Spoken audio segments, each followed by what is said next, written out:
Bienvenue sur DMG TV, les histoires mystiques. Tu es nouveau sur la page, n'oublie pas de t'abonner, de laisser un commentaire, de liker, de partager. Tu vas raconter une histoire, envoie ta demande ici en direct et tu vas monter raconter ton histoire. Ou alors tu peux envoyer ton histoire sur le numéro WhatsApp à l'écran. Allô? Bonsoir. Bonsoir Frangin, comment tu vas? Très bien, toi-même. Je suis là, ça fait un bail. J'attends ton live depuis, frère. Oui, j'étais pas, Bonsoir à toute la pas communauté. disponible. Ok, gars, non, c'est bien, frère. Bon, je crois que c'est la troisième fois que tu me fais monter dans tes lives. Je sais pas si tu te rappelles. Et voilà. Aujourd'hui, je monte encore. C'est vrai, je me sens pas très bien. Mais je monte encore parce que j'ai une petite histoire un peu plus rapide là. Pour sensibiliser aussi les uns et les autres. Donc, DMG, avant de commencer, permets-moi toujours de t'encourager hein, pour ce que tu es en train de faire. J'ai bien suivi l'histoire de ma soeur qui vient de descendre.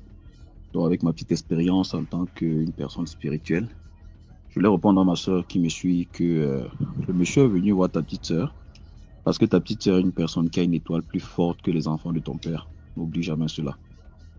On accouche l'enfant, chacun vit avec un aura, chacun vit avec une énergie très positive, très forte. Donc, ce monsieur d'abord était un monsieur spirituel. Il avait besoin de la lumière autour de chevaux, autour de ton père. Donc, la seule personne qui avait une lumière assez forte, qui puisse s'approcher de ton papa, c'était ta petite sœur. Voilà pourquoi il est passé par elle. Ton père n'a pas une énergie assez positive, y compris toi-même, ma sœur.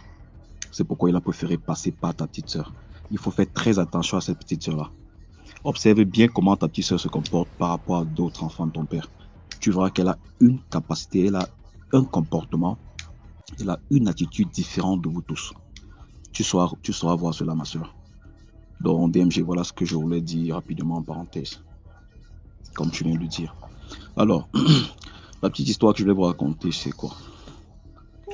Je m'adresse ici aux uns et aux autres qui ne croient pas beaucoup, vraiment, à certaines de nos traditions. Moi, je crois en Dieu et DMG, mais je crois aussi à ma tradition. Moi, je suis de l'ethnie camerounaise, qu'on appelle les Bamileke. Alors, qu'est-ce que je vais dire ici? Nos grands-parents ou vos grands-parents qui partent, ces êtres chers que nous perdons, sont des gens qui partent d'un autre côté et qui ont cette possibilité de pouvoir interagir dans votre vie, vous les vivants d'aujourd'hui. C'est pourquoi quand vous ne faites pas certains honneurs, quand vous ne laissez pas des honneurs à vos parents, père, mère, grand-père, vraiment c'est une perte. Or, je vous dis, il y a vos parents qui peuvent beaucoup vous sauver dans cette situation, mais vous ne savez pas. Parce qu'eux, ils peuvent voir des choses que nous, ici vivants, nous ne voyons pas. DMG. Alors, c'est quand l'histoire? L'histoire, c'est ma propre histoire, en fait. Je suis dans une ville du Cameroun, non pas là où mon père et maman étaient, où j'ai grandi. Moi, je suis dans une ville du Cameroun pour le travail. Et mon papa et moi, c'était pas trop la belle histoire. Mon père et moi, on était deux personnes toujours à couteau tiré. On s'entendait pas toujours, on avait toujours des points divergents. Mon papa, bien qu'étant l'enfant d'un roi, c'était un prince dans mon village. Lui, c'est quelqu'un qui avait été toujours une nature un peu très orgueilleuse. Et moi, j'étais un peu plus table, en fait, beaucoup plus humble et tout le reste. Alors, lui et moi, ça le coinçait toujours. Si bien qu'une fois, quand ma grand-mère est morte, la mère à mon père, et laisse-moi te dire que ma grand-mère m'aimait beaucoup. J'étais l'un des petits-fils qu'elle appréciait beaucoup. Et quand elle est décédée, à son enterrement, je suis allé enterrer ma grand-mère. Je suis rentré. On a programmé les funérailles. Je n'étais pas aux funérailles, je suis pas allé 4 ans après. Mon père m'a gardé rancune, DMG. Il m'a gardé rancune pour cela. Et pourtant, cette période, je traversais des moments très difficiles. Au point où, chaque fois quand je restais chez moi, je pleurais à cause de ça. Ma grand-mère venait souvent me parler parfois dans les rêves, mais étant très jeune, avec un visage très jeune. Si bien qu'un jour, elle est partie trouver mon père dans les rêves. Elle a fouetté mon père dans les rêves, demandé qu'est-ce que mon père me prend. Tu prends quoi l'enfant là? Laisse mon petit-fils en paix, laisse mon enfant en paix. Mon père s'est réveillé en sursaut et mon maman qui dormait à côté de lui a observé ce qui se passait, comment le gars s'agitait dans les rêves. Il a fait ce rêve 3 fois, DMG. Et la maman lui a fait comprendre, si tu as un truc à parler, parle. C'est où il expliquait à ma maman que sa maman, à lui, ma grand-mère, vient constamment fouetter, battre sur lui, demandant de me laisser en paix. Parce que quand papa se fâche contre son fils, il bloque les portes et les change son enfant. Tu me comprends un peu, DMG? il bloque les chances de son enfant. C'est où ma grand-maman l'a fessé correctement. Et Dieu merci, une semaine après, c'était le réveillon de Noël. C'est où mon papa m'a appelé, j'étais à l'église avec ma femme. Il a appelé, fatigué, je faisais que raccrocher, il a appelé, je raccrochais. C'est où ma femme m'a dit, va décrocher ton père Cédric. C'est où je suis sorti, je suis allé causer dehors avec lui, DMG. Ma femme a pris le téléphone, elle a causé avec lui. Il a supplié mon épouse de me passer le téléphone et de causer avec lui. Moi, j'ai refusé. Bien que ma femme a insisté, c'est où moi j'ai causé avec mon papa. Et il m'a, de manière un peu subtile, c'était une façon pour lui demander pardon et qu'on arrangeait les problèmes pour la nouvelle année. DMG, j'ai pardonné. Mais ça ne venait pas tout le monde du fond de son cœur parce que le gars a été battu par sa maman, mon frère. Et quand il s'est réveillé, il avait les traces sur lui, DMG. Il avait les traces sur lui. Et c'est où ma maman m'a appelé. Elle m'a fait comprendre que sache que ton père, sa maman est venue le traumatiser la nuit. Donc, où il t'appelle là, ça ne va pas sur lui. Donc, voilà en fait ce que je voulais dire aujourd'hui. Donc, les amis, n'abandonnons pas nos êtres que nous avons perdus. Que ce soit votre maman, que ce soit les papas, que ce soit les oncles, les tantes, avec qui vous avez noué des liens très forts. Ce sont des liens qu'on ne divise pas. Ce sont des liens qui ne meurent pas. Je m'adresse aux uns et aux autres. Il y a plusieurs personnes ici qui ont esquivé les poisons, les accidents à cause des personnes qui sont venues leur parler à l'instant T. Des fois, DMG, tu ne sais pas pourquoi tu es pressé pour prendre un véhicule, mais tu te rends compte que pour finir même le véhicule, un cœur te dit n'entre pas. Tu ne sais pas pourquoi, DMG. N'entre pas. Et tu vas écouter plus tard, peut-être 3 ou 4 temps après, on te dit que les gars ont fait l'accident. Donc vraiment, c'est ce que je voulais inviter par mon petit conseil, les uns et les autres à écouter. Et après ça, DMG, mes choses étaient bloquées quand j'étais en discutant avec mon père. Mais après ce problème-là, c'est important de commencer à s'ouvrir. C'est important de commencer à s'ouvrir. C'est parce que la maman a su que, et tant que mon père était en colère contre moi, ses portes seront toujours fermées. C'est pourquoi elle est venue dire à mon papa de libérer l'enfant là et ne pas le bloquer. Donc voilà ce que je voulais partager avec toi aujourd'hui, DMG. Et avec nos amis. Merci beaucoup, frère, pour l'histoire. Vraiment. Merci vraiment à toi. Passe une bonne soirée, DMG. Et à toi aussi. Salut-moi le bébé qui fait que parler depuis derrière là. Bonsoir, DMG. Voilà, je voulais raconter une histoire. C'est ma propre histoire, hein, d'ailleurs. Je l'ai vécue. Ça remonte déjà à plus de 10 ans. Je n'avais même pas encore d'enfant. Et je sortais avec un monsieur, on va dire, entre autres, qui était dans des sectes pernicieuses. Et je peux dire que j'étais envoûtée. Non, je suis pas enrhumée, désolée, je souffle la rhinite. Et je peux dire que j'étais envoûtée par ce monsieur. Bon, ce monsieur, on s'est rencontrés, il faut dire que j'étais en terminale. Et la façon dont on s'est rencontrés, c'est qu'il m'a dit, ah non, mais tu attires, hein, tu m'attires et tout. Tu as un truc de particulier, tu brilles et tout. Et puis, voilà, on a commencé à se mettre ensemble. Et il habitait à Ngonje. Bon, parce que je suis au Gabon. Il habitait à Ngonje, dans la zone d'Ngonje là et tout. Et un jeune, hein, vraiment jeune. C'était, on va dire, des appartements. Lui, il avait le bas et le haut. Le bas était vide. Et le haut était occupé par lui-même. Le haut, c'est là où on passait les journées, on était là ensemble et tout. Et dire même que je l'accompagnais souvent dans ses réunions. Quand il y avait des réunions, on partait et tout. Et moi, je restais toujours en bas dans le véhicule. Il faut déjà notifier que c'est un monsieur qui est dans une famille là où tout le monde est dans la même secte. Les frères sont dans cette secte, les sœurs se sont mariées même à des gens qui sont dans cette secte. Père et mère dans la secte là. C'est comme quand on dit je suis chrétien, mes enfants sont chrétiens. Eux, c'était comme ça là leur histoire. Et il avait, dans la maison, il avait une chambre où moi, normalement, je ne devais pas souvent rentrer, surtout la nuit. Et tout au fond, il avait une bassine métallique, comme un peu les bassines au Gabon qu'on fait les mariages coutumiers avec là. Il y avait de l'eau à l'intérieur. Et c'est comme ça qu'on vivait en tout cas. Je n'étais pas... En fait, je ne l'aimais pas, mais je ne sais pas si c'est ce qui m'attirait vers lui. Ça, c'était un coup.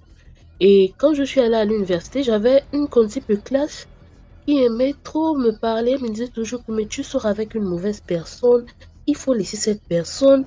Pourquoi tu es toujours en train d'être avec cette personne? Cette personne cherche à apprendre quelque chose sur toi, tu vois pas ça. Et moi, je ne voyais pas ça comme ça parce que c'était quelqu'un de bien aisé qui me donnait de l'argent et tout, qui m'a appris à conduire, mais honnêtement, cet argent, aujourd'hui, je réfléchis, je n'ai rien fait de ça. Les voyages, tu pars, tu reviens, même tout ce que j'achetais aujourd'hui, je ne possède plus rien de tout ça là. Et donc, quand, un jour, en étant ensemble, je lui ai posé la question que, dis-moi, dans ce que tu fais là, en tout cas dans votre religion ou quoi là, tu peux me tuer. Il m'a dit, on ne tue pas n'importe qui, mais on peut utiliser des gens. Il dit, il y a des gens qu'on tue, il y a des gens qu'on utilise. Est-ce que tout le monde est fait pour être tué? Ah, ça fait un tic. J'ai commencé à réfléchir. Après, tout d'un coup, c'est comme si on m'a encore rien envoûté. C'est parti seul comme ça là. Et la maison du bas était vide, mais c'était là-bas là où il priait, où il faisait ses méditations. C'était comme ça là. La maison du bas ne servait qu'à ça. Quand il est là-bas, moi je ne pars pas. Et un jour, dans la chambre là où je ne devais pas trop rentrer, surtout la nuit là, on a eu une dispute. Et en se disputant, je suis partie dans la chambre là. Je suis allée m'allonger sur le lit dans la chambre là. Et puis il m'a dit, non, mais sors de là-bas, tu fais quoi là-bas? Et tout, il faut passer au salon, il faut passer dans l'autre chambre. Tu sais que tu ne dois pas aller là-bas. Je dis, je reste dans la chambre là. Mais je suis en face de la chambre. En fait, dans la chambre en face, il y avait la douche et il y avait le placard. Il n'y avait pas la lumière à la douche. Je n'étais pas là à la douche. Il y avait le placard. Mais je sentais que, soit dans la douche ou dans le placard, il y avait quelque chose qui me regardait. Il y avait quelque chose qui me regardait. Je sentais comme que non. Là, il y avait un truc pas du tout normal. J'étais là, j'ai dit, ah mon Dieu. Et je suis repartie, je suis sortie. Je suis partie chez moi. Mais curieusement, je n'arrivais pas à parler de cette histoire aux gens. Du genre que je sors avec quelqu'un qui est bizarre et tout. Je ne comprends pas ce qui se passe. Je l'ai accompagné même jusqu'au charbonnage. Bon, ceux qui sont au Gabon savent le temps qui se trouve au charbonnage. Je n'ai pas envie qu'on me tue aussi comme un gars, pardon. Je l'accompagne, je suis même là-bas garé. On est là, si je l'attends. C'est quel niveau d'envoûtement de BTT que j'ai, Seigneur Jésus. Mais bon, je laissais ça comme ça là. Et un jour, je suis partie. On a continué la relation avec les hauts et les bas. Je suis partie chez lui. Et puis, il pleuvait grandement. Je suis allée à la route, je ne sais pas trop faire quoi. Et je suis retournée. Il y a un monsieur, un gardien qui me dit, un Burkinabé, il me dit, mais tu vas où? Je dis, non, mais je vais là-bas. Il me dit, oh, tu viens avec le monsieur, quoi? Je dis, oui, oui, c'est mon petit ami. Il me dit, oh, ma soeur. Je dis, mon frère, quel problème? Il dit, tu es sûr que l'homme là, tu le connais bien? Je dis, oui. Bête ou je ne sais pas envoûté que j'étais, je suis partie. Je dis, ah, il y a un monsieur là, un gardien, le voit là-bas, il est parti. Voici ce qu'il m'a dit quand je suis partie. Il allait bien menacer l'homme là, bien menacé. Je n'avais même jamais vu fâché comme ça. J'ai dit, hé, Seigneur, les menaces de ça. Et le truc qui était curieux, c'est que quand j'attrapais un retard, si je lui dis, j'ai un retard, genre j'ai un retard et tout, le jour là, il s'arrange à ce qu'on fasse l'amour. Le matin, j'ai seulement le sang qui sort. Soit dans la journée, l'enfant passe 1, 2, 3 fois. Et il y avait toujours cette concept de classe là, en fait. Il me parlait toujours, mais toi, tu ne vois pas que tu avais quelqu'un de bizarre. L'homme là, tu ne le vois pas bizarre. Et pourtant, il était jeune, bien beau mec, comme les filles gabonaises aiment là. Tu es bizarre, il est bizarre et tout. Il cherche à prendre quelque chose sur toi.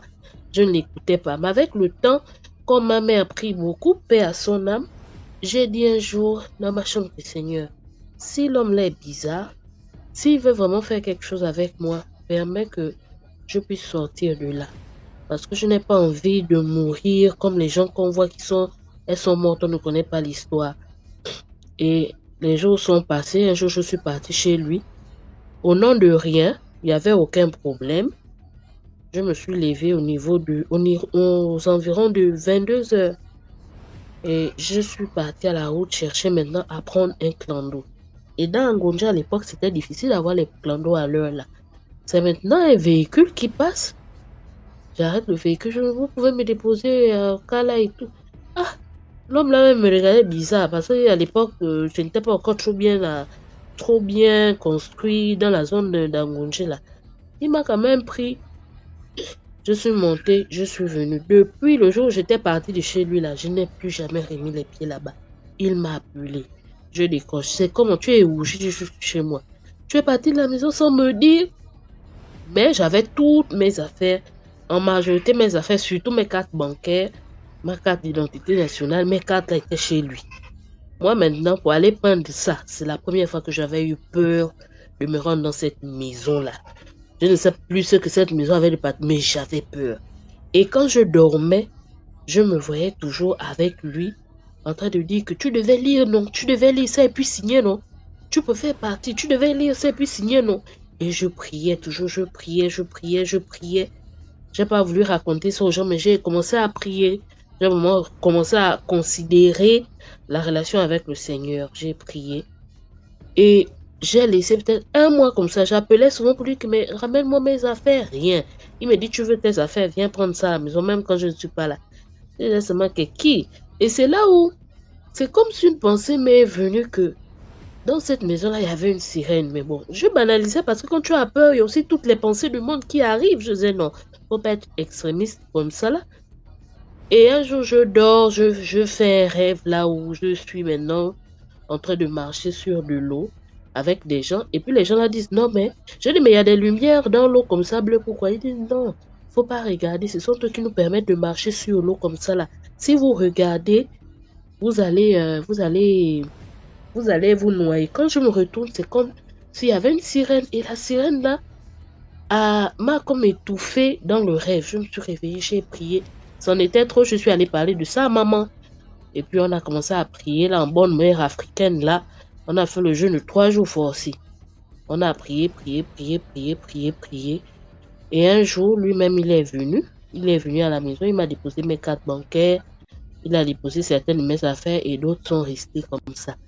Et les années sont passées, mon frère allait enceinter une fille. La fille l'a accouché. Quand on part maintenant voir la fille là, dans la période du Corona, à Libreville, il y avait le confinement partiel. Quand on part voir la fille là, ce jour-là, curieusement, je vois un numéro qui m'appelle et tout. Je dis, ah oui, bonjour, c'est qui et tout? Oh non, tu connais plus ma voix et tout, c'est lui. Et donc, je cite son nom. Je dis, ah, comment tu vas? Et des trucs comme ça. Et la fille, là, elle me regarde, mais elle ne dit rien. Quelques jours après, elle me dit, quand elle vient maintenant avec son bébé à la maison, que tu connais tel monsieur, je t'ai entendu parler. J'ai dit, oui, on sortait ensemble.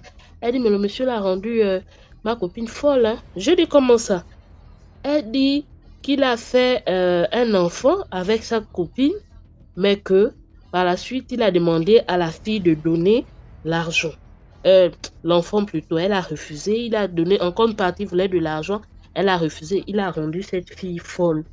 Et il paraît que c'est au Nigeria qu'on a allé soigner cette fille-là dans l'église d'un monsieur là, une grande église que le monsieur a même décidé l'année passée là.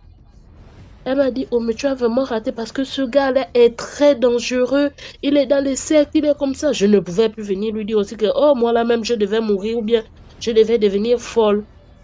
Et depuis ce jour-là, je me suis juré qu'un gars peut être beau, un gars peut être friqué, un gars, en tout cas, tu peux être beau, tu peux être friqué, comme quoi je ne peux plus m'aventurer à sortir avec les jeunes, là, les jeunes Gabonais que vous voyez là. Je ne vais pas parler des autres nationalités parce que je ne connais pas, mais tout ce que je sais, c'est que les jeunes Gabonais aujourd'hui sont dangereux.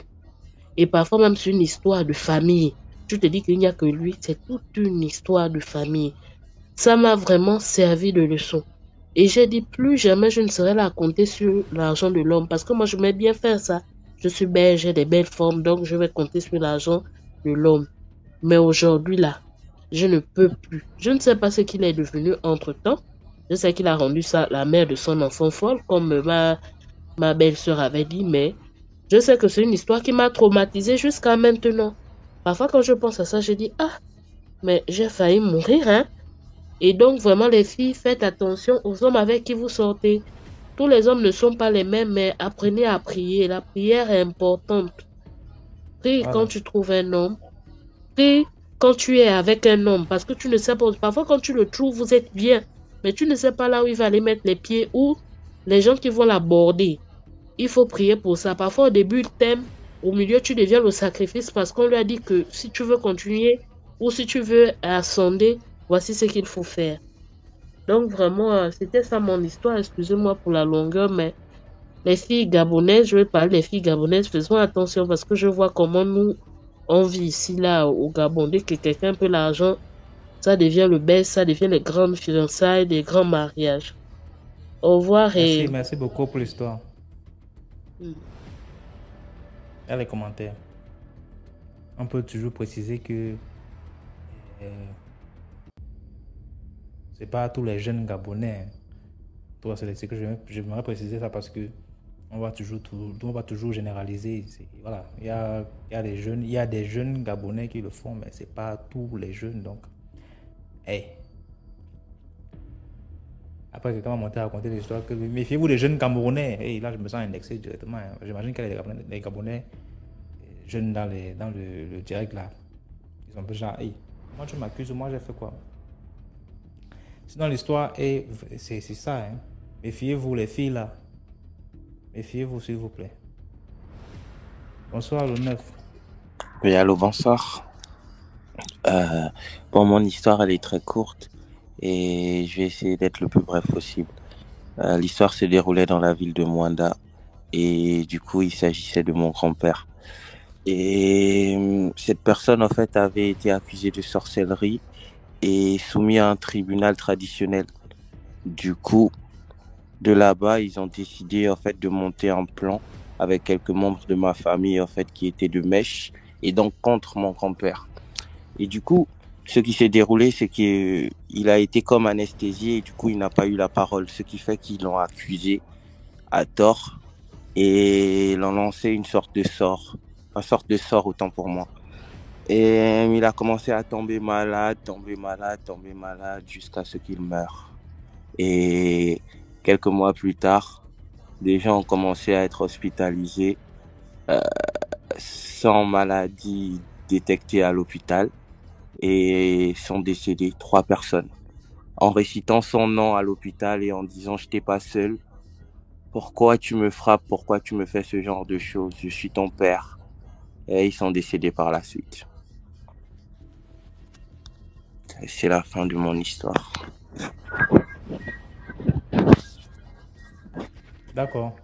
Merci beaucoup pour l'histoire. Merci à vous. Au revoir. Bonsoir DMG. Bonsoir. J'espère que tu vas bien. Très bien, toi-même. Ça va très bien. En fait, je vais raconter l'histoire d'une amie. C'est pas ma propre histoire. Je suis gabonaise. Raconte ton histoire à toi-même. Je n'ai pas des histoires mystiques, désolée. En fait, j'ai une amie. On était en classe de primaire. Elle avait 2 gars. Donc, elle gérait les 2 relations. Elle sortait qu'un homme marié et un homme célibataire avec qui elle avait des projets et tout. Alors, comment un jour, et le monsieur marié lui mettait vraiment à l'aise. C'était à l'époque où les Blackberry venaient de sortir. Donc, en fait, tout ce qu'elle demandait au monsieur, le monsieur remettait. On était une bande de 3 copines. Voilà, maintenant, je lui avais dit, ah, ma copine, toi, ton monsieur marié, là, moi, je ne le trouve pas clair et tout et tout. Oh non, c'est un monsieur bien et gentil, il m'aide beaucoup, c'est lui qui paye mon école depuis la 3e, parce qu'on est en classe de primaire. C'est lui qui paye mon école depuis la 3e et tout, donc vraiment, il est bien. Le jeune, lui, il a sa copine encore qui l'embête, moi, ça me saoule. Donc, il faudrait que je puisse faire un choix, j'ai envie d'avoir mon propre gars à moi et tout. Ah, mais ma copine, mais c'est pas comme avec un monsieur marié. Non, non, non, il est bien, il est bien. Ok, d'accord. Des années sont passées, elle a finalement laissé son jeune gars. Elle est restée avec le monsieur marié. Des années après, en fait, son but, c'était d'avoir l'enfant avec le monsieur marié. Ah, ça c'est une très mauvaise idée. Non, je suis sûre qu'en faisant l'enfant avec le monsieur, j'aurai tout ce que je veux et tout. Ah, finalement, elle a fait l'enfant avec le monsieur. Mais vraiment, DMG, je te jure, un très beau petit garçon. Beau. Le monsieur mettait ma copine et l'enfant à l'aise. À un niveau où c'était à la veille, parce que nous, on était passé en terminale, elle avait repris. Et quand nous, on était déjà à l'université, elle est passée son bac. Donc, une nuit, l'enfant tombe malade et tout. Elle restait déjà chez sa mère, au Cap, chez sa mère à Libreville. Donc, l'enfant tombe malade. Le lendemain, elle devait composer son bac. Elle se lève la nuit, avant d'aller à l'hôpital. Elle donne d'abord l'enfant les premiers soins, le sirop et tout. Boum, l'enfant meurt. En fait, l'enfant meurt comme ça. Donc, elle était tellement choquée. Elle avait même raté le bac cette année, en 2014, elle a même raté le bac.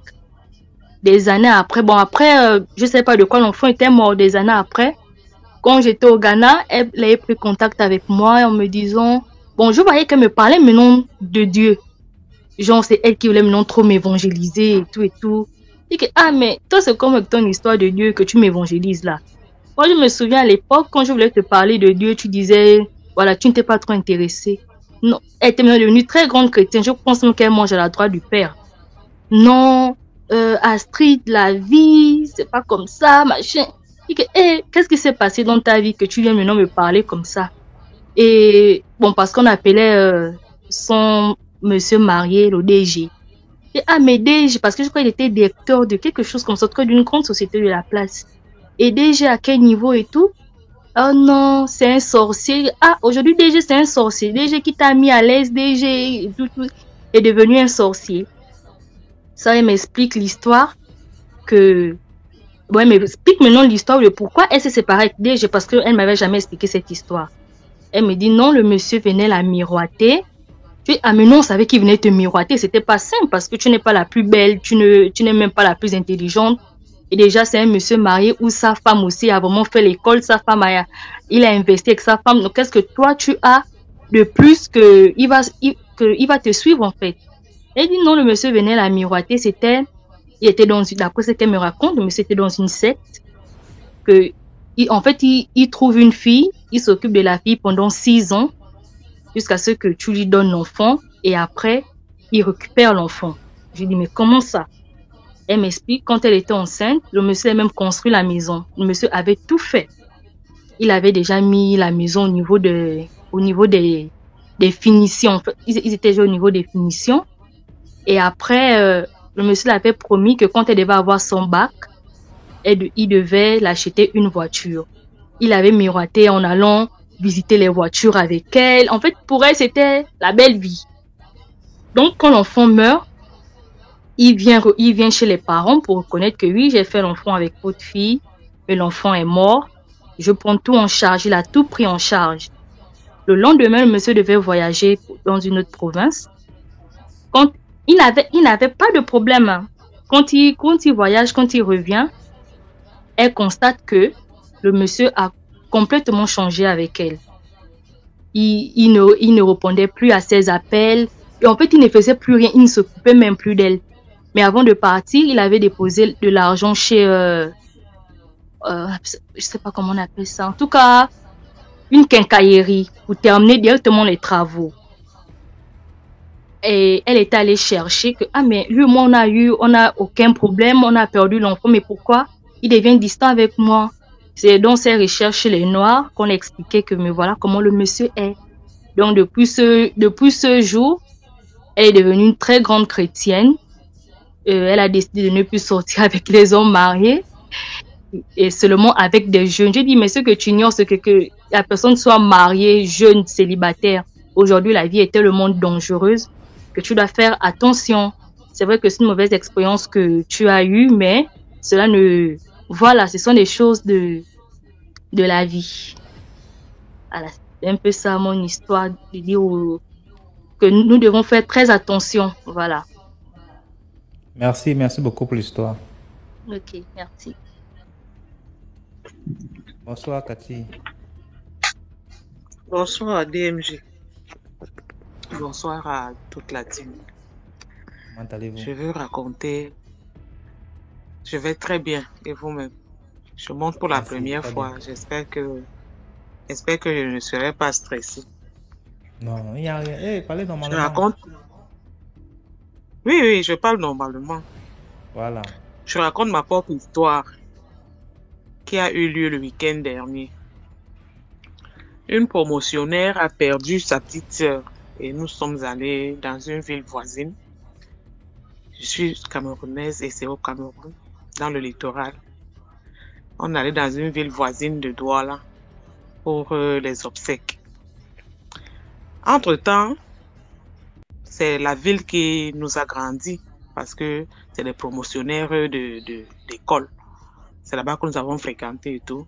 N'ayant pas d'attache là-bas parce que mes parents étaient passés pour le travail et après, on est parti de là.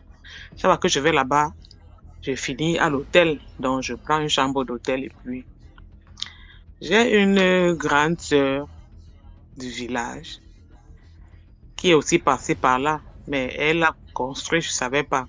Dans les commentaires, elle m'a dit que, mais comment ça, quand tu arrives là-bas, ne prends plus de chambre d'hôtel. Moi, j'ai construit là-bas, j'ai les locataires et puis la maison même dans laquelle je vis, il y a un jeune homme qui vit là-bas. Quand tu dois partir, tu me dis, je lui fais signe et puis il prête la chambre pour toi. Quand on arrive, on va au lieu du deuil. Et moi, ne sachant pas veiller, ils sont partis de ce deuil pour un autre parce qu'il y en avait plusieurs en même temps.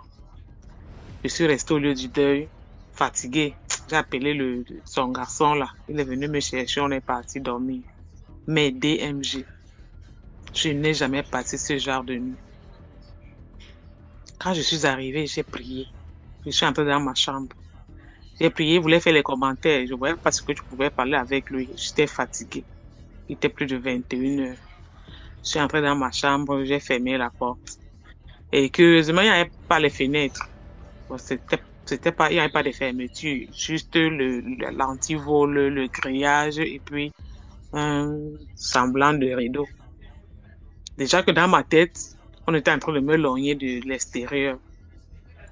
J'ai essayé de m'endormir, j'ai fait ma prière, je me suis couchée. DMG. Ce que vous appelez régulièrement, que les abonnés disent que la paralysie du sommeil. J'en ai fait 10 pendant cette nuit-là. Au moins 10. Chaque fois que je me couche, dès que le sommeil veut me prendre une paralysie du sommeil, je me débat et c'est quand je crie Jésus que je sors de là. À un moment, vers 1h, je n'ai pas pu supporter. Je me suis levée, j'ai commencé à chanter des louanges. J'ai chanté, j'ai écouté une méditation. J'ai mis mes genoux par terre, j'ai prié, j'ai dit à Dieu, pardon papa. Je suis venue ici là pour me reposer. Je ne suis pas venue faire quoi que ce soit. S'il y a un esprit maléfique dans cette maison qui veut me combattre, combat pour moi, Seigneur. Combat pour moi. J'ai fini de prier, je me suis couchée, j'ai encore chanté. J'ai chanté à haute voix. Pas le genre de chanson que je chantais vraiment. Que c'est même le garçon qui est dans ma maison là qui est en train de me faire ça. Ça va se savoir. Après, le sommeil a essayé de me prendre. Le matin est directement arrivé. Je suis partie me laver. J'ai dit à ce bonhomme là que je m'en vais. Cherche-moi une moto. Il dit que non, c'est pas loin, c'est là à côté. On est arrivé hier nuit, on a pris la moto. Il m'a accompagné. Quand je me suis retrouvée, il est rentré. J'ai dormi. Depuis que je suis rentrée, j'ai dit que je n'appelais pas ma soeur en question qui a cette maison-là. Parce que justement, pendant que j'étais en train de faire ce rêve-là, pendant que j'avais cette paralysie de sommeil, elle a apparu dans mon rêve. Elle était en train de compter les pièces d'argent. Je ne sais pas ce que ça veut dire. Et je me demande comment je peux être chez quelqu'un. Je passe des moments difficiles dans mon sommeil et je la vois en train de compter de l'argent, des pièces d'argent. Qu'est-ce que ça veut dire? Je ne connais pas lire les rêves et tout. Quand je suis rentrée, je me suis dit que je ne l'appelle pas. Je vais un peu voir sa réaction. C'était depuis dimanche que je suis rentrée dormir. C'était samedi. Je suis revenue à Douala depuis dimanche. Elle m'a même pas encore fait un message. J'ai dit que bon, je vais aussi rester pour voir comment ça va se passer. C'est mon histoire pour une première sortie. J'espère que je n'ai pas gaffé. Bonsoir à tout le monde. Bonsoir DMG. Merci aussi. Bonne nuit. Merci. Dans les commentaires. Bonsoir. Bonsoir DMG. Bonsoir. Alors, pour moi, c'est pas une histoire, c'est juste un avis que j'aimerais avoir. J'aimerais avoir l'avis des internautes sur cette situation-là. En fait, c'est une situation que je vis depuis un moment avec, je ne sais pas comment je peux dire ça, un ami de longue date avec qui j'ai souvent eu des relations, avec qui j'ai eu une histoire. Du coup, à un moment donné, je lui ai demandé de m'aider à faire le permis. Genre, bon, je voulais pas directement passer par auto-école, toute la procédure, le protocole d'auto-école, et puis arriver jusqu'à la validation du permis et tout et tout. Donc, je lui ai demandé de m'aider à faire un permis. C'est comme ça que je lui ai remis. Il m'avait demandé de l'amener la copie de mon passeport et je ne sais plus quel autre document là, qui devait voir comment se battre pour faire ce que j'ai le permis. D'abord le bleu et ensuite le rose sortira plus tard. Je lui ai remis ces documents-là, ça fait bientôt près d'un an. Sans suite, à chaque fois, je demandais à quel niveau, à quel niveau, à quel niveau. Oh non, il m'a appelé, il m'a demandé de le rappeler. Oui, je vais passer au bureau du monsieur et tout et tout. Toujours rien. C'est comme ça qu'une fois, je suis allée chez lui. Arrivée chez lui, il m'a dit, ah, ça tombe bien que tu sois là. Bon, y a le gars qui va m'aider à faire ton permis là, qui dit, bon, faut signer sur la copie de ton passeport, puisque j'avais fait une copie que je l'avais remis. Faut signer dessus 3 fois et puis je vais amener ça à son bureau demain. Je vais faire ça, puisque je lui faisais aussi un peu le bruit dessus. Donc, une manière de se débarrasser de moi, il voulait me faire signer la copie du passeport. Bon, au moment où je prends le stylo, je me courbe pour signer puisque c'était sur la table à manger. Il vient se mettre debout en train de regarder comment je vais signer. J'estime que c'est parce qu'on était dans la maison et puis voilà, bon, il était debout. Mais avant de signer, je me souviens que, je ne sais pas si c'était un réflexe ou bien c'est un truc que j'avais dit, oui, désormais, je ne peux plus signer un document. Je me souviens une fois, notre grande sœur, notre maman, Linda Bongo, avait fait un live où elle nous sensibilisait, où elle nous disait de ne pas souvent signer des documents ou encore prendre l'argent des hommes sans toutefois essayer d'annuler ce qu'ils ont prévu avec cet argent-là ou la signature que tu vas imposer sur un document. Donc, par réflexe, je lui ai dit, j'espère que l'autre me fait signer. En fait, pour moi, ça attendait premièrement comme une blague, en fait, du genre, j'espère que quand je vais signer là, c'est pas parce que tu vas me mettre dans la loge, c'est pas pour m'amener à la loge. Il me dit non, comment tu peux dire ça? J'ai dit non, en fait, je blaguais, t'inquiète, c'était juste une blague, t'inquiète. Et j'ai signé, effectivement, j'ai signé. Mais au moment, comme la grande Linda disait, quand vous signez, une fois la personne vous a dit que l'argent que vous avez pris là, ce n'est pas pour vous vendre dans la loge ou bien c'est pas pour vous faire du mal, automatiquement, ce que la personne a prévu est annulé. Donc, j'ai signé ce document-là. Au premier abord, ça ne m'est pas venu en tête que c'est dans le négatif ou bien que j'étais sérieuse. Mais depuis ce jour-là, je vous assure, ça fait plus de 3 mois. Dieu merci, je ne dépends pas de lui, rien. On n'a pas vraiment d'attache, c'est juste, on peut se voir en passant après un mois, après machin.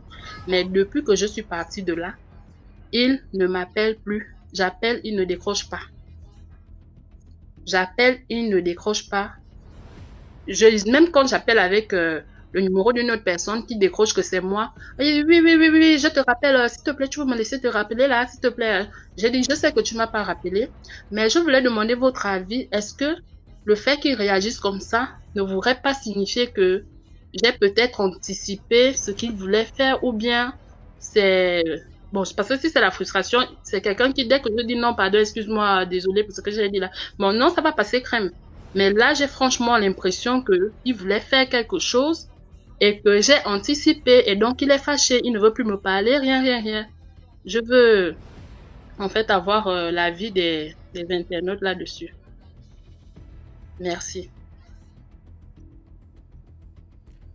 Merci beaucoup pour l'histoire et il faut lire les commentaires, sûrement tu auras ta réponse en commentaire. Attends, tu veux le permis sans conduire comment, non? Non, j'ai commencé l'auto-école, après j'ai arrêté. Au bout de 3 mois, j'ai arrêté, je suis pas allée à la fin. Je n'ai pas non plus fait je sais conduire, mais je suis pas allée au niveau de passer les examens. Donc ça se fait, hein. T'inquiète pas, ça se fait. Genre, tu ne passes pas tu ne sais pas conduire, mais tu as le permis. C'est vrai que c'est pas très recommandé. Voilà. Force tranquille, bonsoir. C'est comment?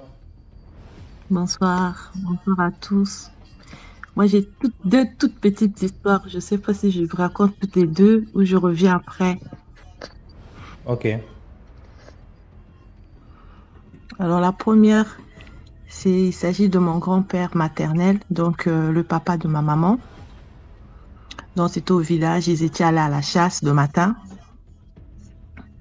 Ils sont allés à la chasse et la chasse est bien passée. Tous les autres sont rentrés. Bon, pour ceux qui connaissent la forêt du Mayombe, là-bas, vers... voilà, je sais pas ceux qui... Comme on dit, il ne faut pas trop dire. Bon, bref, c'est vers là-bas. Ils sont allés en forêt. Ils ont fait la chasse. Les autres sont rentrés. Lui, non, ils ne l'ont pas retrouvé. Donc, il avait disparu. Ils l'ont cherché. Ils ont appelé. Introuvable. Après, les autres sont rentrés. Et mon grand-père maternel est resté là-bas des jours dans la forêt. Personne ne savait où il était. Les gens commençaient déjà à faire la veillée. Et donc, il était perdu. Dans la forêt, un jour, il marchait, il a vu un sanglier. Et le sanglier est venu s'approcher vers lui. Le sanglier s'est arrêté vers lui. Il lui a fait signe de le suivre, en fait. Et il a suivi ce sanglier-là jusqu'à la sortie de la forêt, jusqu'à l'entrée du village. Et là, mon grand-père est sorti, il a retrouvé son chemin, alors que les gens pleuraient déjà, on croyait qu'il était mort. Et quand il est arrivé depuis ce jour-là, dans la famille, on ne mange pas de sanglier. Et c'est pour dire aussi, voilà, comme il y avait quelqu'un qui était passé là pour dire respect aussi aux traditions, respect aux ancêtres aussi, c'est très important. Donc ça, on n'a jamais compris, on n'a jamais pu expliquer ce que c'était. Mais depuis ce jour, on ne mange plus de sanglier. Ça, c'était la première petite histoire, en fait. Je ne sais pas si je descends ou je continue la petite deuxième. Ok, la deuxième, c'est aussi court comme ça, non? DMG, excuse-moi. La deuxième, en fait, c'est... Je ne sais pas, j'avais déjà parlé de ça, mais je reviens là-dessus, le pouvoir de la parole. Très, très, très important. Aujourd'hui, la vie d'un enfant peut basculer dans le bien ou dans le mal. J'attire l'attention des mamans. Le pouvoir de la parole. Vous avez un enfant, parlez-lui du bien, parlez des bonnes choses. Mon enfant, tu es intelligent. Mon enfant, tu es beau. Mon enfant, tu es sage. Et c'est ça que cet enfant va porter. Et c'est ça que cet enfant va développer. Mais si vous l'insultez, vilain, regarde la tête, comme tu es comme ça, vous insultez cet enfant, vous rabaissez, eh bien c'est ce que cet enfant va développer aussi. Je parle des enfants, pourquoi? Parce qu'aujourd'hui, des fois, il y a des gens qui sont là, leur vie, on cherche des sorciers partout. Mais c'est une seule parole qui avait été prononcée qui a changé cette vie. Attention à ce qu'on sort de notre bouche. Surtout quand c'est une personne qu'on aime. Prononçons des bonnes choses et donc surtout à nos enfants. Les mamans, j'attire votre attention encore aujourd'hui. J'étais déjà venue parler de ça une fois, je reviens là-dessus. Attention, tu es en colère, attention à la parole que tu vas sortir à ton enfant. Il y a des effets, même dans des couples. Certaines filles ne peuvent plus mettre au monde ou des hommes qui n'ont pas des femmes. Pourquoi? Une seule parole que la maman avait sortie. Toi là, si tu me fais pas ça, tu verras ta vie ceci. Attention. Merci à tous. Je fais un gros bisou dans les commentaires DMG. Merci. Merci beaucoup, Force Tranquille. Trop de vérité. Quand une maman dit à sa fille, si tu continues avec ton gars là, tu ne vas jamais avoir la paix dans ton foyer. Comment tu peux dire ça? Comment tu peux dire ça? Même si le gars, c'est comment? Tu maudis ta fille comme ça là, vraiment. Ouais. Bonsoir. Bonsoir DMG. Bonsoir tout le monde. Une histoire est brève en fait. Ok. Ma propre histoire. C'est une petite histoire. En fait, moi, je suis arrivée en France et je n'avais pas de maison. Donc, je vis chez mon frère. Après, il me parlait d'un ami à lui qui a une petite maison à louer. Donc, comme je pouvais pas encore prendre quelque chose normalement, il fallait que je prenne au black parce que je n'avais pas encore une bonne situation. Et cet ami-là, c'est un Congolais. Donc, il accepte de me louer sa maison. Il me donne carrément sa maison hein, complètement, quoi, parce qu'il n'habitait pas là. Il habitait avec sa copine. Et je suis restée là. Il n'y avait aucun problème. 7 jours après que j'aménage dans la maison, je rentre du boulot parce que je travaillais maison de retraite, c'est des boulots qui sont très fatigants. Quand je rentre du boulot, je m'allonge sur le lit et je me vois en train de sortir de moi, de sortir de mon corps et je suis au-dessus de moi, quoi. Oh, je me demande, mais couché, toujours dans la position couchée, mais au-dessus de moi. Je me demande, mais qu'est-ce qui se passe? Et je suis consciente, bizarrement, je suis très consciente. Et je me dis, mais je suis en train de mourir, peut-être je suis en train de mourir, et je commence à essayer de me réveiller, je commence à prier et tout. Il était peut-être 17 heures, hein, c'était dans la journée. Et je me débat, après je me réveille, je me lève, je prie, après je me rendors. Ok, ça c'est la première nuit, la 7e nuit dans la maison. Et après, j'ai eu tellement de problèmes dans la nuit, j'entends des voix, j'entends des pas. C'est bizarre, je me dis, mais c'est quoi ça? Et la zone dans laquelle je vis, c'était même pas à Paris, c'était vraiment dans les villages un peu retirés là-bas. Et bon, j'ai supporté parce que de toute façon, je n'avais pas le choix. J'ai supporté. Et chaque fois, je me rends compte qu'un vêtement est perdu, que j'ai perdu un vêtement chez moi. Et comme je vis seule, bon, je me dis, ouais, c'est impossible. C'est juste peut-être, j'ai mal fouillé. Bon, je vais chercher ça une autre fois. Et je suis restée pendant 1 an et demi quand même. Hein. Je subissais des choses comme ça, mais bon, je restais tranquille, je n'avais pas le choix. Et après, quelques temps après, je prends mon jour de congé, un vendredi. Et mon vendredi de congé, mon proprio, il s'est dit que je suis en train de travailler. Il connaissait très bien mes horaires de travail. Et moi, j'ai pris mon jour de congé. Il n'est pas au courant. Je suis chez moi. Il est 11 heures comme ça. Et j'entends quelqu'un sonner. Il sonne. Et je me lève pas parce que j'ai pas rendez-vous avec quelqu'un. Je n'ouvre pas. Il sonne. Je n'ouvre pas. Après, je sens que quelqu'un est en train d'ouvrir la porte. Il est en train d'ouvrir la porte. Je me lève donc, j'ouvre la porte et il me voit, il surssaute, il panique. Je lui demande, mais tonton, parce que je l'appelle tonton, qu'est-ce que tu fais? Pourquoi tu ouvres la porte de chez moi quand je suis pas là? En panique, il sait même pas quoi dire, il commence à reculer en arrière, donc il se retourne pas, il recule en marche arrière. Donc, après il s'en va. Toute la journée, moi j'ai pas rappelé. Après, les gens m'appellent, beaucoup de personnes m'appellent. Avec des voix différentes. Appelez votre propriétaire. Allô? Oui, c'est telle personne. Oui, appelez votre propriétaire parce qu'il y a une situation. Je n'appelle pas. Une autre femme m'appelle le soir. Appelez votre propriétaire parce qu'il y a un problème qui se passe chez vous. Je n'appelle pas. Et je reste tranquille. Sa femme m'appelle. Elle commence à me menacer. Oh, on avait dit qu'on n'aimait pas les Camerounaises. Voilà, maintenant, à cause de toi, le monsieur ne se sent pas bien. Il est ici, si quelque chose arrive à mon mari, vous allez voir.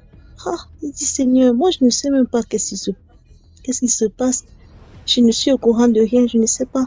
Donc il venait accomplir ses rituels chez moi et il n'a pas pu les accomplir ce jour-là parce que j'étais là. J'ai perdu des affaires, des sous-vêtements, j'ai perdu plein de petits trucs. Donc il venait chez moi accomplir ses rituels et ça n'a pas marché. Finalement, je suis partie de là. J'ai déménagé, je suis partie. Donc, on peut dire que même en Occident, les gens viennent avec leur sorcellerie. Donc, c'est un peu ça. Forcément, rester en prière. Merci beaucoup, Alice, pour l'histoire. Mm-hmm. Il y a le ruche partout, hein. C'est pas seulement ici en Afrique. Ceux qui sortent en partant en Europe en disant que là-bas, ils sont en sécurité, là. Bonsoir, Mercedes. Bonsoir, comment ça va? Bonsoir, ça va bien. J'espère que toi aussi et tous ceux qui sont dans le live. J'ai tellement d'histoires, mais je pense que tu veux des histoires un peu plus courtes. Donc je vais un peu essayer de résumer. C'est pas forcément les histoires un peu plus courtes. Si l'histoire est intéressante, il n'y a pas de problème. D'accord. Je vais donc vous raconter une histoire qui me touche personnellement, bon, comme tout le monde. Dans la famille de ma mère, ils étaient 8. Quand je dis ils étaient, vous allez vite comprendre. L'aîné de la famille de ma mère, c'est mon homonyme. Donc, je porte le même prénom.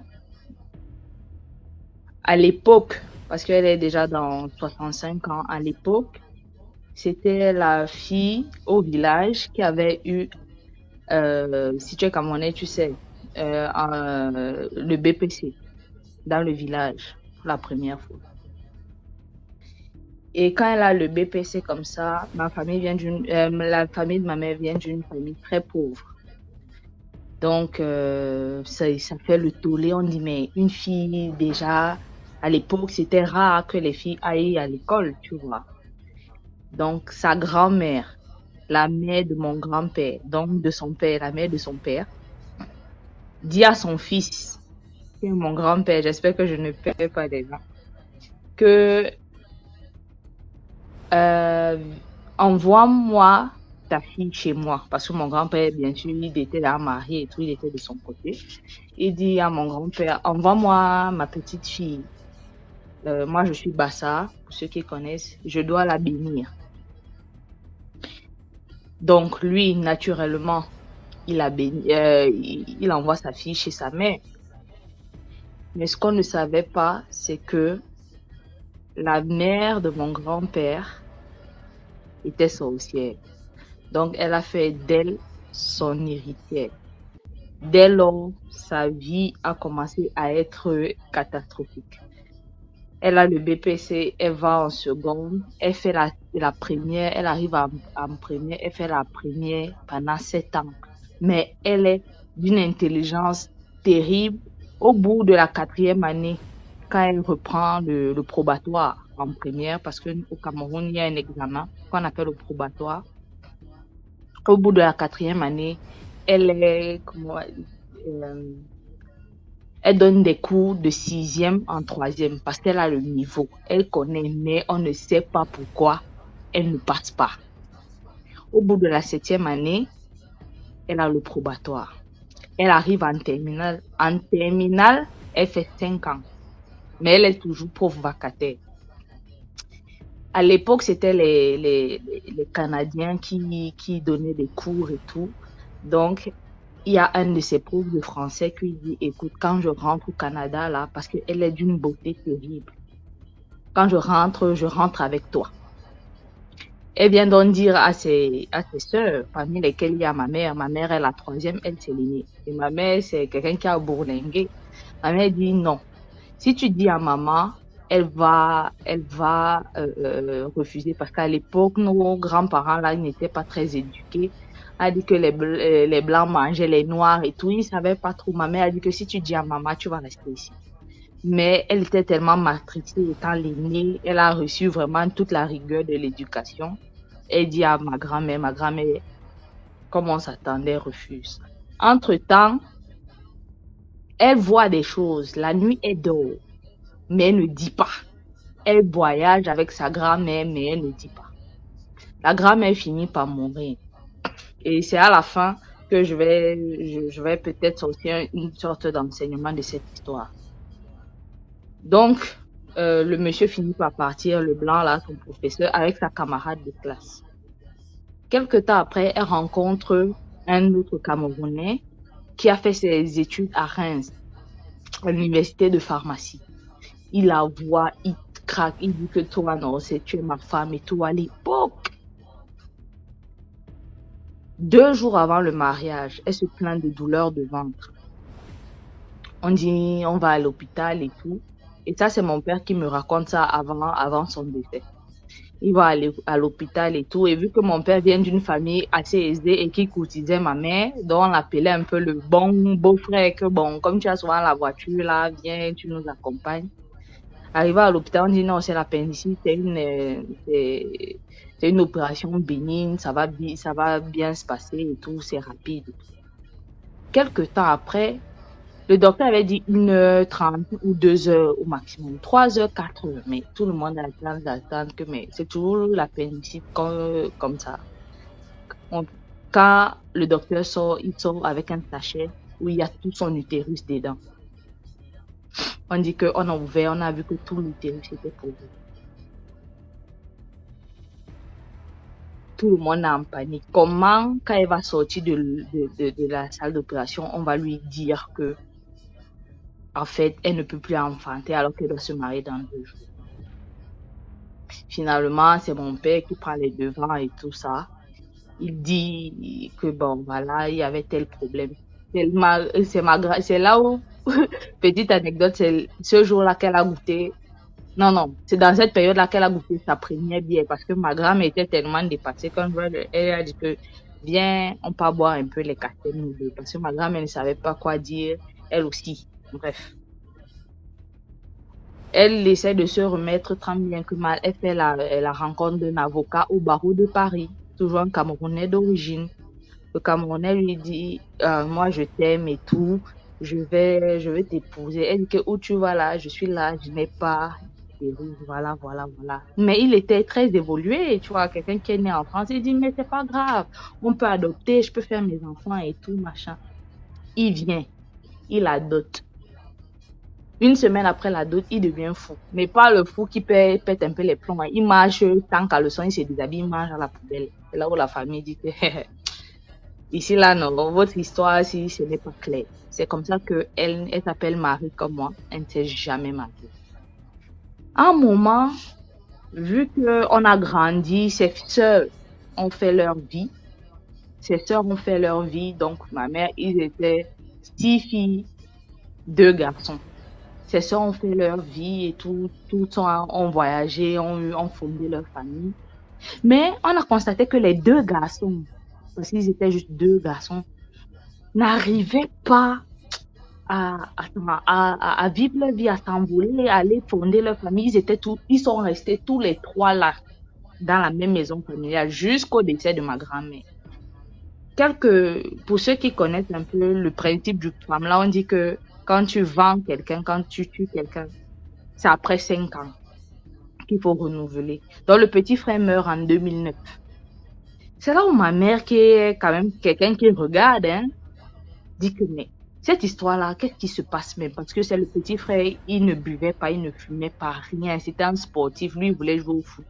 On dit qu'il a eu infection pulmonaire.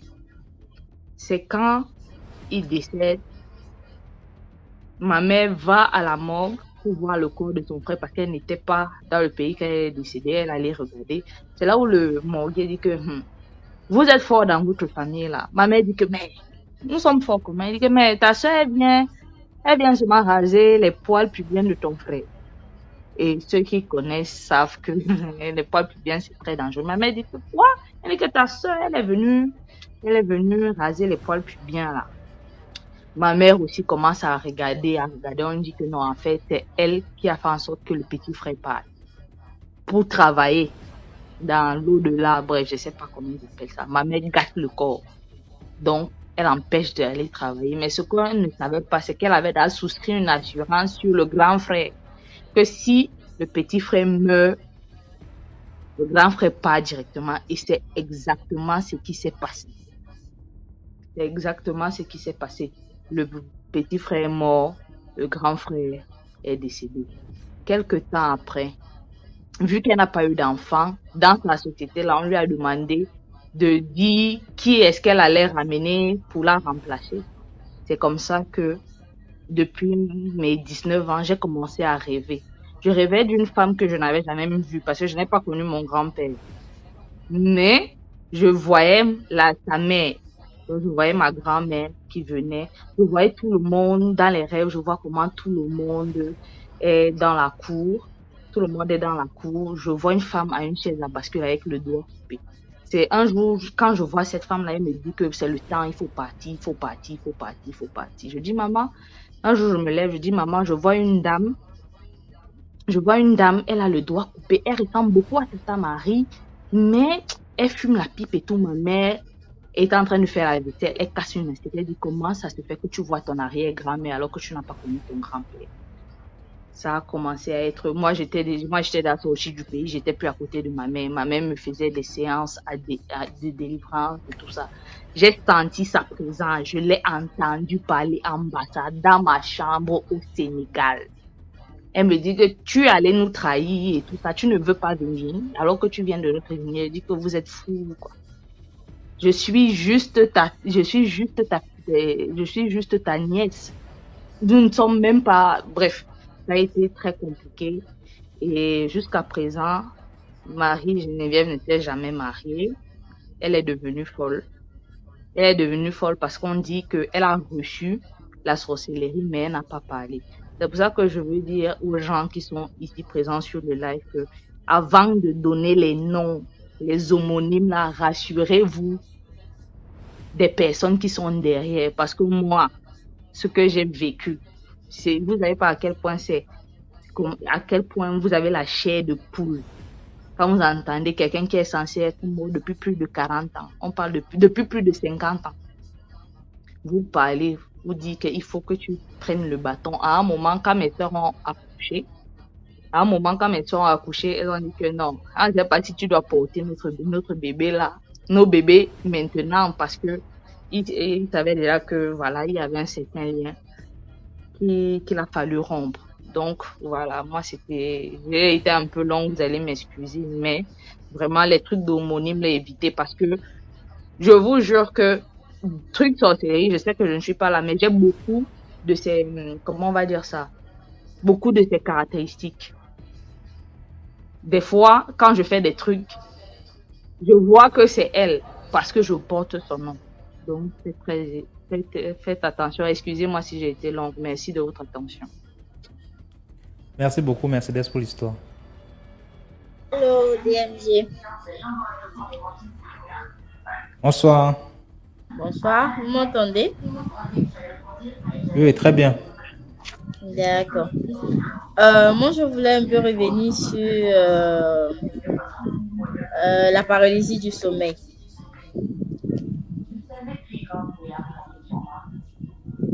Donc, un jour, j'ai intégré un groupe sur Facebook. Ça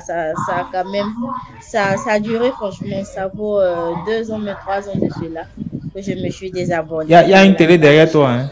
Une télé? Oui, c'est bon, vous m'entendez mieux? Ouais. Voilà. Donc, du coup, sur la page, il y a des gens qui disaient, j'ai vécu un truc du nom de paralysie du sommeil, tout et tout. Bon, moi, j'ai pris ça à la plaisanterie en disant que, non, ce sont des histoires, ça n'existe pas, tout et tout. Donc, une semaine après cela, je suis allée me coucher. Effectivement, j'ai eu le même tressaillement que la paralysie du sommeil. Et ça m'a tellement touchée que j'ai une partie de mon corps qui c'est comme si j'avais piqué une prise de AVC au fait. C'était vraiment terrible. C'était vraiment terrible. Donc, en quelque sorte, c'est pour dire comme ça que il y a des histoires à ne pas négliger. Si tu n'as pas vécu, ne dis pas que ça n'existe pas au fait. Voilà, c'est un peu ça. Peut-être que je vais remonter un autre jeu pour... Merci beaucoup, Amour de vie. Allô, bonsoir DMG. Bonsoir la famille, comment vous allez? J'espère que vous allez bien. Je vais raconter... En fait, j'ai 2 petites histoires, mais ça va dépendre du temps que vous m'accordez. Je vais d'abord raconter une histoire qui n'est pas mon histoire, mais qui est venue lors d'une causerie, lorsque je rendais un témoignage. À travers cette histoire-là, je vais dire aux personnes qui font venir les filles dans les pays maghrébins pour travailler de faire très attention. Et aussi à ces derniers-là qui partent travailler chez les gens, de vraiment rester en prière. C'est une jeune fille qui vient elle vient sous un contrat pour aller travailler chez des personnes maghrébines. Et donc, quand elle arrive, on l'envoie direct chez cette famille-là et elle doit y rester normalement pour 1 mois avant de descendre. Donc, elle part, elle connaît pas, donc elle part. Quand elle part, elle demande à prendre une douche. Et la dame l'accompagne jusqu'à la douche. Elle veut fermer la porte pour prendre son bain. La dame lui dit non, qu'elle doit assister pendant qu'elle prend son bain. Elle est choquée, elle comprend pas, mais bon, comme elle connaît pas, elle a un peu peur et tout. Elle fait son bain, elle veut faire sa toilette, la dame lui dit que c'est elle qui va lui faire sa toilette. Aïe! Comment ça? Elle dit rien, elle accepte une première fois. Et pendant qu'elle fait le bain, elle constate que l'endroit où l'eau rentre là, c'est bouché en fait, l'eau ne coule pas. Elle fait son bain rapidement, elle sort. Quand elle sort, Quand elle revient dans la douche, elle vient trouver que l'eau a disparu. C'est comme si elle n'avait rien fait en fait. Le coin est tout sec, bien une fois, 2 fois, et c'était devenu l'habitude pour la dame. Donc elle appelle l'agencier pour lui dire, ah vraiment, voilà ce qui se passe ici et tout. La dame, elle est vraiment bizarre.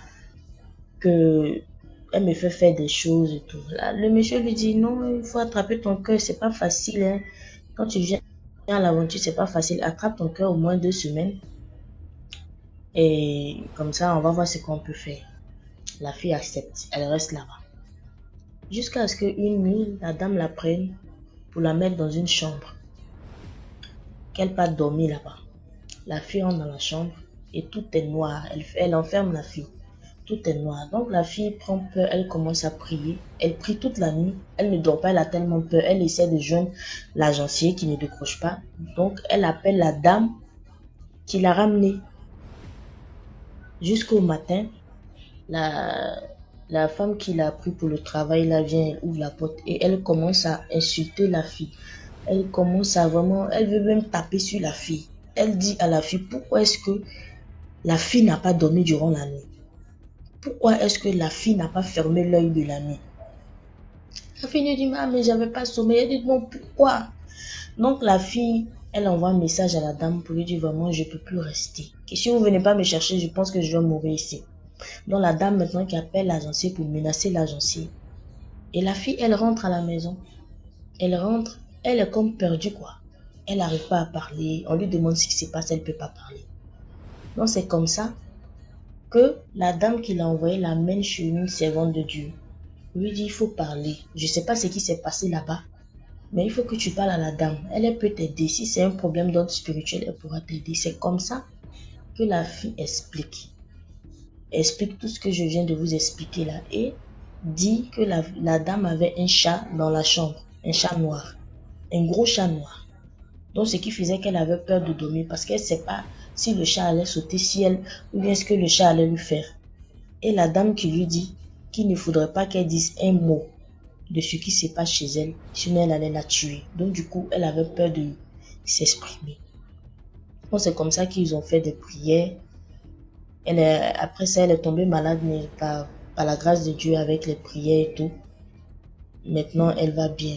Vraiment, les gens qui envoient les gens, là, surtout dans les pays maghrébins, faites attention.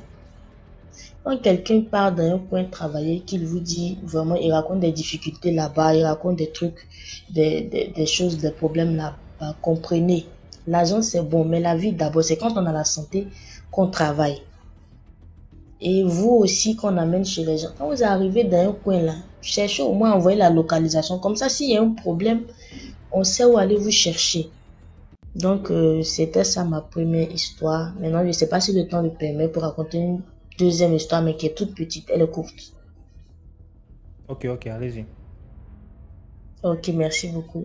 Donc la deuxième histoire, c'est l'histoire d'une voisine.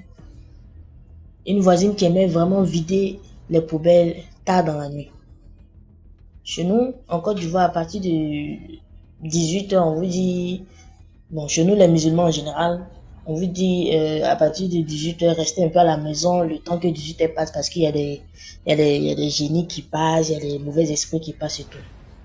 Et à Nyongo, sud à gauche, on avait un grand terrain à l'époque qui n'était pas habité, mais qui servait de potoir d'ordures. Donc on partait tous verser la poubelle là-bas. À partir de 18h, quand on tombe vers 18h, le coin il est vide, on interdisait tout le monde d'aller verser la poubelle. Mais ma copine, elle était quelqu'un de têtu. Quand on dit de ne pas faire quelque chose, c'est ce qu'elle fait.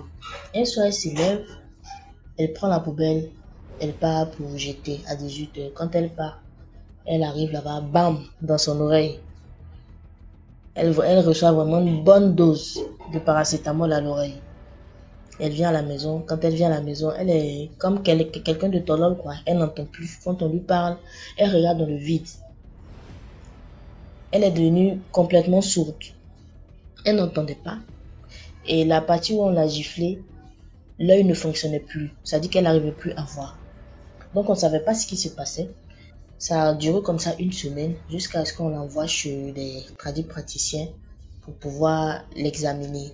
Et c'est là qu'ils ont dit qu'elle a eu à verser, elle est allée jeter des ordures vers 18 heures. Et quand elle allait verser des ordures là, il s'avérait que elle aurait versé les ordures là sur les enfants d'un génie, sur l'enfant d'un génie. Donc du coup, ce dernier lui a donné une bonne baffe.